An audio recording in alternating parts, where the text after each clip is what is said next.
battre le cœur. Ce matin, je prenais mon café sur la terrasse du jardin. L'air était frais, la journée encore timide. Un petit Suisse s'est approché de moi, hésitant mais à la fois curieux. Ses yeux brillaient, fixés sur ma tasse comme s'il cherchait à deviner si j'allais partager. Il ne voulait presque rien, juste une miette, un petit morceau pour calmer sa faim et continuer son chemin.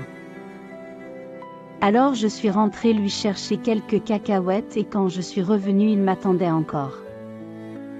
Je les ai posées doucement, il les a prises et il est parti.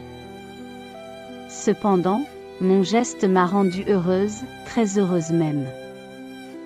Et c'est à ce moment-là que j'ai compris que la joie de vivre n'est pas un éclat tonitruant, elle n'est pas ce besoin absurde d'être parfait, de vouloir plaire à tout le monde, de s'habiller avec des marques, de posséder des villas et des voitures de luxe, mais elle se glisse plutôt dans les plis du quotidien là où personne ne pense toujours à regarder. Elle naît d'un matin tranquille où l'air semble plus doux, d'une tasse de café qui réchauffe les mains et apaise l'esprit, d'un sourire échangé sans raison particulière.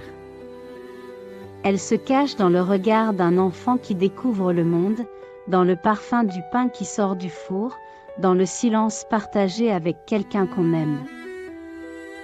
La joie de vivre, ce n'est pas ignorer la fatigue ou la douleur, c'est accepter qu'elle existe mais qu'elles ne peuvent pas tout prendre.